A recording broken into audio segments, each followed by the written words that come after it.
नांदेड वाघाळा महानगरपालिकेच्या निवडणुकीच्या अनुषंगाने प्रभाग 1 मध्ये आम्ही काँग्रेस वंचित आघाडीच्या उमेदवारांचा प्रचाराच्या नारळ फोडण्याच्या निमित्तानं आज इथं आलेलो आहेत। आम्ही सर्व उमेदवार आणि कार्यकर्ते मंडळी मिळून प्रभाग 1 चा प्रचाराचा नारळ आज फोडला। अधिकृत प्रचाराला या ठिकाणी आज सुरुवात केलेली आहे आणि मला विश्वास आहे की जे काही महापालिकेचा 16 जानेवारीला निकाल येईल त्यामध्ये काँग्रेस आणि वंचित आघाडीचा जे आमचे उमेदवार आहेत त्यामध्ये बहुसंख्य प्रमाणे निवडून आलेले दिसतील आणि पुढचा जो येणारा महापौर आहे तो काँग्रेस वंचित आघाडीचाच या ठिकाणी नांदेडमध्ये असेल याचा मला ठाम विश्वास आहे। मागच्या वेळा काँग्रेसची सत्ता पालिकेवर होती। अशोक चव्हाण कालचा संकल्पनामा जेव्हा दाखवतात तेव्हा हे भाजपने केलं असं त्या संकल्पनामध्ये सांगतात। काल जे अशोकराव चव्हाणांनी जो संकल्प जाहीरनामा भाजपचा जाहीर केला त्यामध्ये त्यांनी सिद्ध करून दाखवावं की काँग्रेस महाविकास आघाडीच्या कार्यकाळामध्ये नांदेडमध्ये किती कामं झाली आणि जेव्हापासून ते भाजपचं सरकार आहे इथं महाराष्ट्रामध्ये भाजपच्या सरकारने नांदेडमध्ये काय कामं केलेली आणि त्यांनी सिद्ध करून दाखवावं। समोरासमोर त्या ठिकाणी बसून चर्चा होईल आणि त्या चर्चेमध्ये त्यांनी सांगावं की भाजपनं काय केलं आणि महाविकास आघाडीच्या कार्यकाळामध्ये नांदेडला महाविकास आघाडी सरकारने त्या ठिकाणी किती प्रमाणात निधी दिलेला आहे ते फक्त दाखवण्याचं काम करतायत।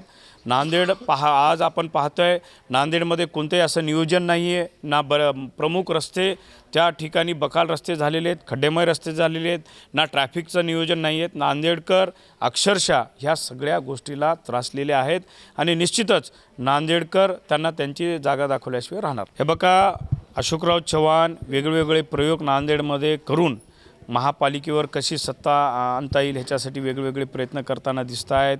कधी त्यांनी काँग्रेसच्या उमेदवारांना जे त्यांचे जवळचे होते त्यांना MIमध्ये पाठवलं आणि तेच प्रवेश केलेले उमेदवार रात्री त्यांना घरी 3-4 वाजता भेटायला जातात। याचा अर्थ स्पष्ट होतो की त्यांना MIमध्ये पाठवणारे कोण आहेत, त्यांची बागडोर कोणाच्या हातात आहे हे स्पष्ट झालेलं आहे।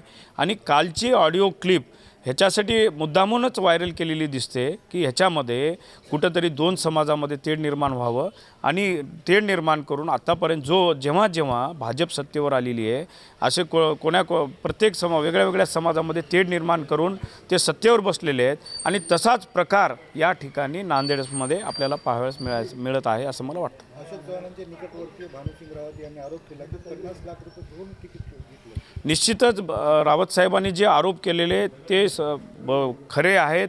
असे कितीतरी निष्ठावंत कार्यकर्ते आहेत की त्यांना भाजपने फक्त पैसे नाहीत म्हणून त्यांना घरी बसवलेलं आहे आणि याच्याहून स्पष्ट होते की भाजप नांदेडमध्ये किती मोठ्या प्रमाणात धनशक्तीचा वापर करणार आहे आणि त्यांना विश्वास नाही आहे की जे जनशक्ती आहे ती भाजपच्या पाठीमागे नाही।